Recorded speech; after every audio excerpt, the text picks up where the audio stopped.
All right, let's talk about Lane Kiffin, the hire. We briefly touched on this, but I didn't want to go too deep in before it was all said and done, and it is now all said and done. And I think this is a great, great hire for LSU. You would struggle to frame it any differently unless you just wanted to point to his exits over the years. His exits have been messy. It was messy in Oakland with Al Davis, who called him a liar. It was messy in Knoxville when he kind of left in the middle of the night there to go to USC. It was messy in USC when he was fired on the tarmac. It was messy at Alabama when he was let go for the national championship game, and it was certainly very, very messy in Oxford.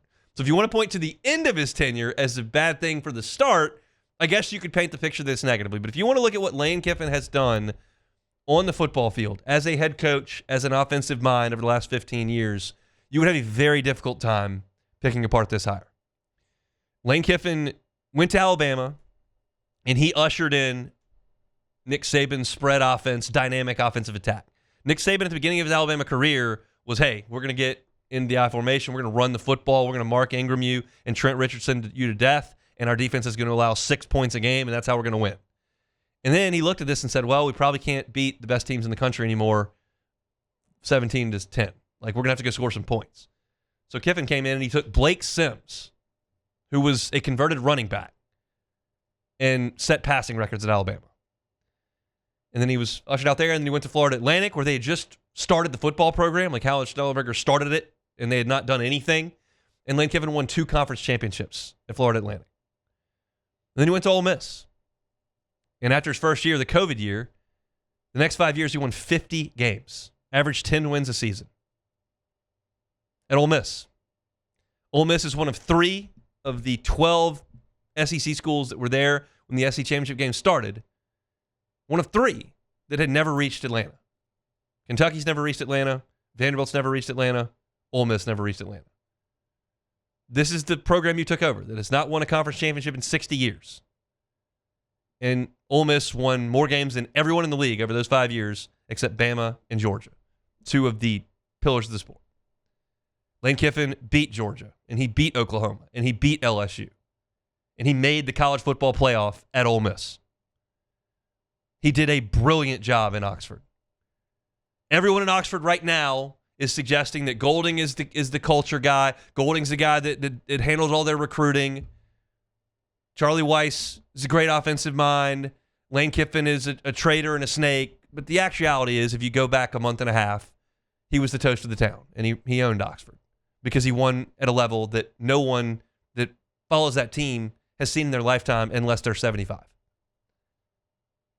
Some of these numbers are just phenomenal with his offenses. If you look at total offense in the nation over the last 5 seasons, 3rd in the nation this year, 2nd in the nation last year, 13th in the nation in 2023, 8th and 6th. 4 of the last 5 years, Ole Miss has had a top 8 total offense nationally, and the one time they weren't, they were 13th. You look at rushing offense. He had a team in 2022 that was 3rd in the nation in rushing. You look at passing offense. Last year, they were 2nd in the nation. This year, they're 3rd. If you look at his scoring offenses the last 2 years, 11th in the country, 3rd in the country. And you go back to 16th, 29th, 24th.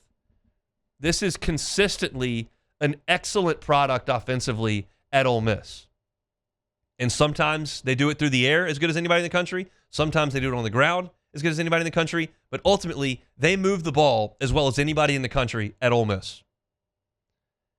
And I looked back at the last 4 NFL drafts, at the offensive players that Ole Miss has had drafted. They have had 1 first-round pick in the last 4 years on offense, Jackson Dart. They have had 2 second-round picks in the last 4 years, Mingo and Harris. A couple guys on the outside. Ole Miss, in the last 4 drafts, has had a total of 8 offensive players drafted. LSU over that time has had 14. That's almost double. It's not like Lane Kiffin was taking a Ferrari there and putting up a lot of points. He was doing it with what he had at Ole Miss. And I think one of the most telling things is that in the 2024 draft, he didn't have a single offensive player drafted. And they were 13th in the country in total offense. Not one drafted. And they were 13th in total offense. I did a segment on this last week. And you can go back and listen to it. I wrote a column about it at LouisianaSports.net. LSU just offers more access to dynamic players. It just does. You can point to the Grove Collective. You can point to their transfer portal class. You can point to the wins that they've rolled up. And all of that is fine to point to. But the fact of the matter is that no matter if you're going back to the pre-NIL rules, pre-transfer portal rules, the Wild Wild West rules where anything goes, or what we're in now where it's you got to go through the clearinghouse. That's three different sets of ramifications and rules. LSU has more guys drafted than Ole Miss over that time. Ole Miss went heavy in the portal for last year's team. They had a school record, 8 guys drafted. And LSU, who at that point was saying, we're not in the business of buying players, had 7. And LSU had Will Campbell go in the first round. So there is more access to great players and draftable players here because of who grows up in the state and the brand that LSU carries nationally. And Ole Miss has got a great collective. And Ole Miss has got an administration that is aligned and is doing things very, very well there. I think Lane Kiffin is the straw that's stirring that drink. And I think he will stir that drink here in Baton Rouge with a machine that ran pretty damn good without him in terms of acquiring talent. They haven't won enough games. Brian Kelly had the worst defense in LSU history, had, from a scoring perspective, one of the worst offenses in school history this year, and the special teams has been a disaster in 2 of his 4 years. They haven't won enough games. They haven't coached it well enough, but they've had players, and they put guys in the draft, and they're going to put guys in the draft again this year. And if Lane Kiffin can put these kinds of numbers up at Ole Miss and do the things he did at Florida Atlantic to suggest that he will come here and not be able to put up elite offenses year over year over year would be quite a limb to go stand on. Be quite a limb to go stand on. I'm not doing it. I think Lane Kiffin is going to come here. I think he's going to recruit high school players at a very high level with this staff. I think he's going to recruit the portal very well with LSU's infrastructure. And I think LSU annually is going to be in the top 15 in total offense as long as he is running the show. And that's half the battle. And today, we get reports that the plan is to keep Blake Baker. Well, to keep Blake Baker, it stands to reason you would keep Kevin Peoples and you would keep Jake Olson because those are guys Blake Baker handpicked. And it would stand to reason that you would keep Corey Raymond. And all of a sudden, you take a defensive staff that went from the worst defense in LSU history 2 years ago to a top 25 defense this year in the second year after that. Well, that's a pretty good foundation as far as the coaching staff goes. We'll see what comes from Oxford. We'll talk about that a little bit later. We'll see what ultimately happens to LSU's defense because it's still very possible that Blake Baker could be a candidate at Tulane where he played to be their head coach. And then you could see a big shift in what LSU's trying to do defensively. You're not going to get Pete Golding here. He's the head coach at Ole Miss. But this feels like a very, very strong hire for LSU. And you understand that it's tough to sit here and make guarantees about a hire when you realize that LSU just took the winningest coach in Notre Dame history who's going to the Hall of Fame, and he came here and he didn't win at a high enough level at all. And you look around at some of the coaches that have been brought on. Hugh Freeze, ton of success at Ole Miss, ton of success at Liberty, goes to Auburn, epic failure. Jimbo Fisher, national championship coach at Florida State, hired by A&M, failure.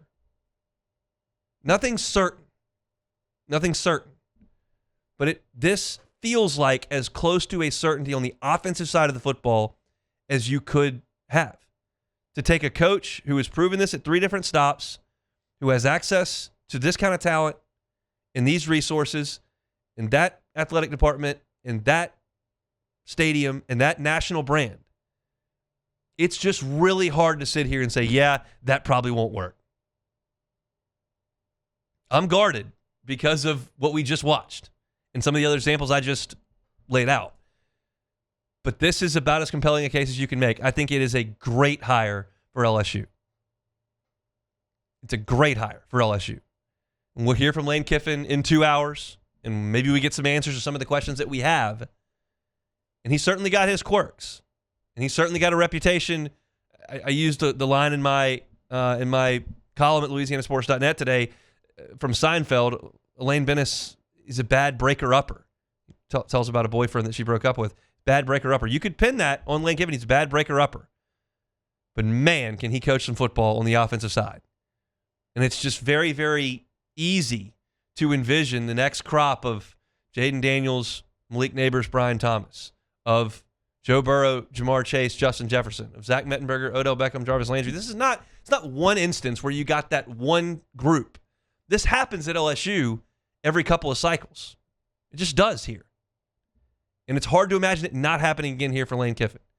And when you go through the draft numbers he had at Ole Miss, where you're looking at a bunch of 4th and 5th round picks from his offenses that were top 15, top 8, top 6 in the country, and you think about what you can get here at LSU, that can be a scary proposition.